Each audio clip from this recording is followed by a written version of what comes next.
So how do you deal with mood swings? Maybe as a lady, as an African. And I'm saying as an African because we know the African culture. I don't know if you guys have ever seen this video of this girl who is, she's crying, her depression. And she just uses a calm, then she's crying, and then there's this background music, this very, why is the world so wicked? Why is the heart so evil? And then she just receives a call, a shout, Princess. precious. Yes. Come and wash these dishes. And then the background music just stops. So I received this question on the secure mentorship platform. If you don't know what secure is all about, it must be new. So if you're new, welcome to the channel. Don't forget to like and subscribe. If you're a returning subscriber, I'm back. So I was like, I need to just make a video out of this, okay? So the question reads, how does one break free from mood swings? Today you are happy, you are surrounded with friends, you are studying the Bible, meditating and praying, and then the next day you feel sad. You don't want to see anyone, you can't pray, you can't meditate. So first of all, you have to identify the cause of the mood swings. The gender was not specified. Most of the people insecure or that ask questions are usually ladies, but it's not certain. The gender is not specified. But if you're a lady, then I want us to be able to talk freely about the impacts of hormones, okay? You're constantly your menstrual cycle is, the hormones are constantly shifting. Today progesterone is up, estrogen is down, this one is here, that one is down, and then I just feel like, again, we just don't talk about these things enough. Our emotions are not validated enough. So as somebody says I'm in a bad mood, the usual response is just to be dismissive, or the usual response is just to say pray about it. And I'm like, why is it in our culture? That is what we just, it's like therapy is far-fetched, it is strange, it is, validating your emotional intelligence is just zero. The whole idea of validating emotion is just toughen off, continue the life, the world is not going to stop for you. But the truth is that, while emotion should not control our lives, in order to move forward, you must first validate the emotion. There must be that level of closure to where you are like, my emotions are valid. Because I am important, my emotions are important. My emotions are important. So if I feel a particular way, let's not train people to disregard their emotions. When you train people to disregard their emotions, you're also training them to disregard their intuition. You're also training them to doubt themselves. Because what I feel, I can't even trust what I feel. Because it doesn't make sense to this person, I can't trust it. It's just so linked to so many things. It's linked to people pleasing. It's linked to the need of approval for others, because it doesn't, what I'm feeling doesn't conform to what society expects of me to feel. So I'm not going to give myself the right to feel it.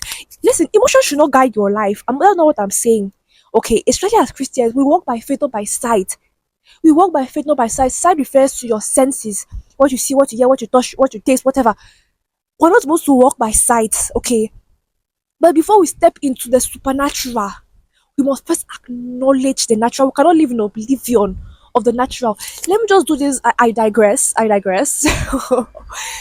me just talk about emotional intelligence more.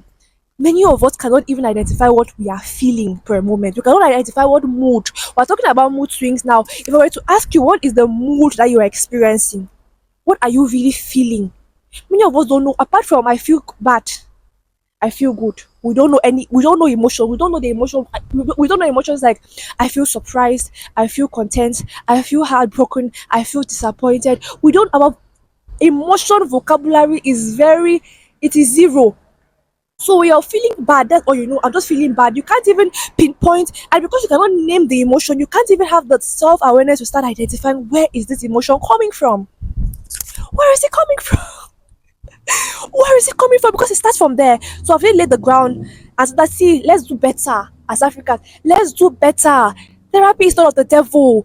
Until we get to the point where we accept self-awareness and emotional intelligence, there's so many things that we're not going to advance in as a culture. You cannot compare two people. One person has the free spirited, even if you're a person that experienced trauma, the person is willing to deal accountability, to deal with the accountability and self-awareness, so that I need healing and then dealing with the healing. You cannot compare that person with somebody who is in oblivion that I even need healing, that I even have issues to be dealt with. And that's the issue. You guys should not come for me. I'm not here to condemn anybody. I'll say it. That's the issue in Africa.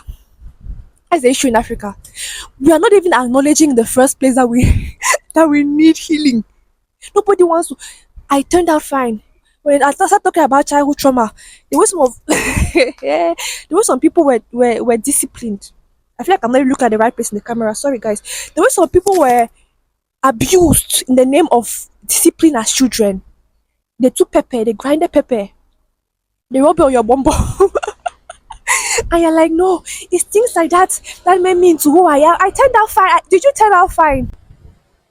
Did you turn out fine? Who are you trying to? You turned out fine before now. You're a people pleaser. You turned out fine before now. You don't know how to express any emotion, or you're totally disagreeable. Always into issues over confrontational with people. You don't know how to maintain relationships. Fear of vulnerability. You turned out fine. You turned out fine. But you're self-conscious. You cannot speak in public. You are burdened with self-doubt. But anyway, you turned out fine. I don't want to go into all the issues that we have.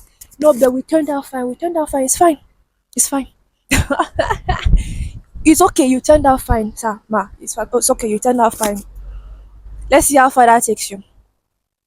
See me, all of this would, all of this to come back and say, first of all, identify where it's coming from. Is it hormonal? Is it something that is bothering you?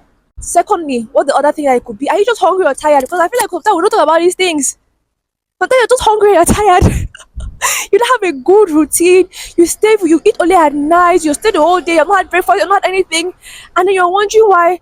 You're not in tune with yourself to know that okay, now I need. Because I used to be like that.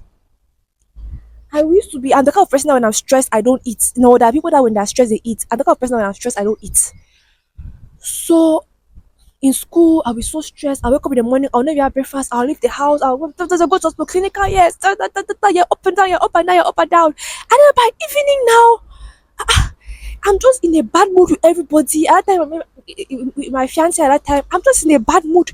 I don't understand what's happening. And it took me so long to realize that, Daniela, I don't know if you have the self-awareness to say that I'm tired. So even to be attuned with the fact that I'm tired and I'm hungry, it was not still clicking in my mind. I used to eat because I had to eat, just because it was part of the routine. You come back home finally in the evening, you have to eat. There's food you have to eat, but it never came from a place of self-awareness that maybe this is the cause of my mood issues. The third issue I want to talk about is codependency issues, and I feel like conversations need to be had. Conversations need to be had. Codependency. Codependency is a state where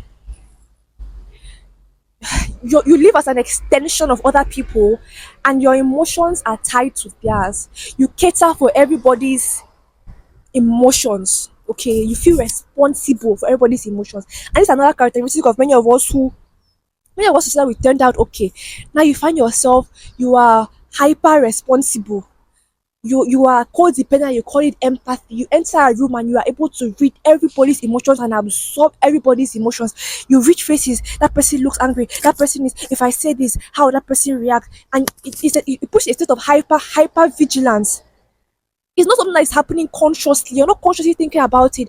It's just coming somewhere subconsciously, even unconsciously, where you are able to identify that this is the state, this is the emotional level of this person, this is the emotional state of this person. If I act this way, if I speak up, this person will do this. If I say something, if I say the wrong thing, if I do this, and your emotions are approval addiction. You need their approval, you need their validation, you need for them to be all right. You are afraid of confrontation, so their emotions, if they're in a bad mood, you're in a bad mood. If they're happy, you're happy. If they're not okay, you're not okay. Codependency. So I want you to investigate on the meaning of no, go deeper. I'm going to have more videos. I have a video on this. I have a video. I'm going to link my video on codependency here. I actually have a video on codependency because I feel like codependency is deeper. I cannot deal with it alone in this video. But I'm going to end this video here, okay? I'm going to end this video here, okay? And I feel like I personally have the feeling that in this particular issue, it's an issue of codependency. You have to go down to the root of why do I feel responsible for other people's emotions? Why am I unable to sustain an emotion irrespective of the moods of other people around me, irrespective of circumstances around me? You have if you are a Christian, you have the joy of Christ inside of you. You have the peace of Christ. And what that does is that it's not the peace and the joy that crumbles when everything around you just shakes. Nah, that's not what we do over here. You have to get to a level of, I'm not talking about, because there's codependency that is bad. Then there's independence, where people just are so aloof to other people. You just, yeah, other people's emotions mean nothing to you. And that's not what God is calling us to. No, I'm not here to say that what God is calling us to interdependence. I'm empathetic with your emotions. I see your emotions, but your emotions don't determine my emotions. And that's why I'm able to even help you, because you're sad. I'm able to be that pillar of support. In fact, I don't have to go into all that, guys. I don't have to go watch my video. If you have any more questions, I'll go deeper into the topic. And see you in my next video. See you in my next video. Bye bye, guys.